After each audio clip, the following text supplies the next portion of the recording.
जय श्री राम दोस्तों, आज आपका स्वागत है आपके अपने YouTube channel Damodar tech and knowledge में। और दोस्तों आज की इस वीडियो में मैं आपसे पूछूंगा इम्पोर्टेंट जीके और जीएस के 10 सबसे महत्वपूर्ण सवालों को, जिनके उत्तर दोस्तों मैं आपको इसी वीडियो में बताने वाला हूं। साथ ही साथ दोस्तों इस वीडियो में मैं आपको जीके और जीएस के साथ एक C4U चैलेंज भी बताने वाला हूं, जिस चैलेंज की सारी डिटेल आपको वीडियो के एंड में देखने को मिल जाएगी। तो दोस्तों मैं आशा करता हूँ आप इस वीडियो को बिना स्किप के एंड तक जरूर देखोगे। अब दोस्तों आपका ज़्यादा टाइम ना खराब करते हुए बिना देरी के चलते हैं आज के हमारे सभी सवालों की तरफ। तो दोस्तों आज की इस वीडियो में आज का हमारा पहला सवाल है कि भारत के पेट्रोलियम और प्राकृतिक गैस मंत्रालय ने देश में ऑटो ईंधन की बिक्री के लिए कितनी कंपनियों को मंजूरी दी है। तो दोस्तों इस सवाल का राइट आंसर होगा 7 कंपनियों को। यानी कि दोस्तों भारत में पेट्रोलियम और प्राकृतिक गैस मंत्रालय ने देश में ऑटो ईंधन की बिक्री के लिए 7 कंपनियों को मंजूरी दी है। तो दोस्तों आज की इस वीडियो का पहला ही सवाल आपको कैसा लगा, आप अपनी राय कमेंट बॉक्स में मुझे बता सकते हैं।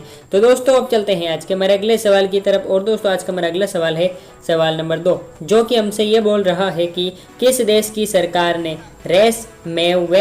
रेसमेवेयर हमलों पर के शिकार लोगों के लिए एक ऑनलाइन हब जारी किया है। तो दोस्तों इस सवाल का राइट आंसर होगा से अमेरिका। यानी कि दोस्तों अमेरिका देश की सरकार ने रेसमवेयर हमलों के शिकार के लोगों के लिए एक ऑनलाइन हब जारी किया है। तो दोस्तों इस सवाल का राइट आंसर होगा अमेरिका देश की सरकार ने। तो दोस्तों अब चलते हैं आज के हमारे अगले सवाल की तरफ। और दोस्तों आज का हमारा अगला सवाल है सवाल नंबर 3, जो हमसे ये बोल रहा है कि हाल ही किस देश ने Johnson and Johnson covid vaccine के आपातकालीन इस्तेमाल को मंजूरी दे दी है। तो दोस्तों इस सवाल का राइट आंसर होगा वियतनाम देश ने। यानी कि दोस्तों हाल ही वियतनाम देश ने Johnson and Johnson covid vaccine के आपातकालीन इस्तेमाल को मंजूरी दे दी है। तो दोस्तों अब चलते हैं आज के हमारे अगले सवाल की तरफ। और दोस्तों आज का हमारा अगला सवाल है सवाल नंबर 4, जो हमसे यह बोल रहा है कि राष्ट्रीय सुरक्षा दिवस निम्न में से किस दिन मनाया जाता है। तो दोस्तों इस सवाल का राइट आंसर होगा 4 मार्च को। यानी कि दोस्तों राष्ट्रीय सुरक्षा दिवस निम्न में से 4 मार्च को मनाया जाता है। तो दोस्तों अब चलते हैं आज के हमारे अगले सवाल की तरफ। और दोस्तों आज का हमारा अगला सवाल है सवाल नंबर 5, जो हमसे यह बोल रहा है कि जयपुर राजप्रासाद परिसर में स्थित मुबारक महल का निर्माण किसने करवाया था। तो दोस्तों इस सवाल का राइट आंसर होगा से महाराजा माधो सिंह द्वितीय ने। यानी कि दोस्तों जयपुर राजप्रासाद परिसर में स्थित मुबारक महल का निर्माण महाराजा माधो सिंह द्वितीय ने करवाया था। तो दोस्तों अब चलते हैं आज के हमारे अगले सवाल की तरफ। और दोस्तों आज का हमारा अगला सवाल है सवाल नंबर 6, जो कि हमसे ये बोल रहा है कि कौटिल्य के अर्थशास्त्र में उल्लेखित संस्था शब्द का संबंध किससे है। तो दोस्तों इस सवाल का राइट आंसर होगा गुप्तचर व्यवस्था से। यानी कि दोस्तों कौटिल्य के अर्थशास्त्र में उल्लेखित संस्था का शब्द का संबंध गुप्तचर व्यवस्था से है।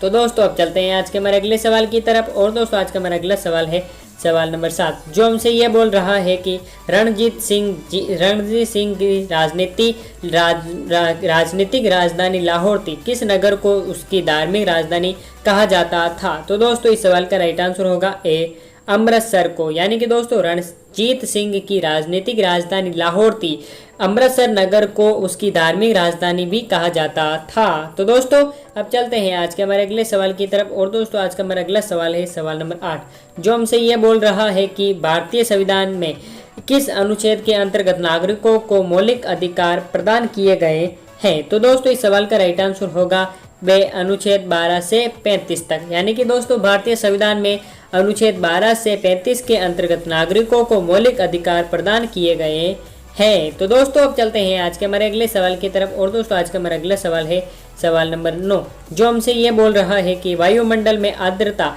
मापने के लिए प्रयुक्त यंत्र को क्या कहते हैं। तो दोस्तों इस सवाल का राइट आंसर होगा हाइग्रोमीटर। यानी कि दोस्तों वायुमंडल में आर्द्रता मापने के लिए प्रयुक्त किया जाने वाला यंत्र हाइग्रोमीटर कहलाता है। तो दोस्तों अब चलते हैं आज के हमारे अगले सवाल की तरफ। और दोस्तों अगले सवाल की तरफ चलने से पहले आज की इस वीडियो में मेरे द्वारा बताए गए ये 9 सवाल आपको कैसे लगे, आप अपनी राय कमेंट बॉक्स में मुझे बता सकते हैं। तो दोस्तों अब चलते हैं आज के हमारे अगले सवाल की तरफ, जो है सवाल नंबर 10। और दोस्तों आपको पता होगा ये आज की इस वीडियो का सबसे हमारा आखिरी सवाल है, जो दोस्तों हमसे ये बोलने की या फिर ये पूछने की कोशिश कर रहा है कि दुनिया की छत रूफ ऑफ द वर्ल्ड यानी निम्नलिखित में से किसको कहा जाता है। तो दोस्तों दुनिया की छत रूफ ऑफ द वर्ल्ड निम्नलिखित में से किसको कहा जाता है। तो दोस्तों इस सवाल का राइट आंसर क्या होना चाहिए, ए माउंट एवरेस्ट को, बे पामीर का पठार को, से साइबेरिया का मैदान को, या फिर दे हिंदू कुंज पर्वत को। तो दोस्तों इन चार ऑप्शन में से कौन सा ऑप्शन इस सवाल का राइट आंसर है?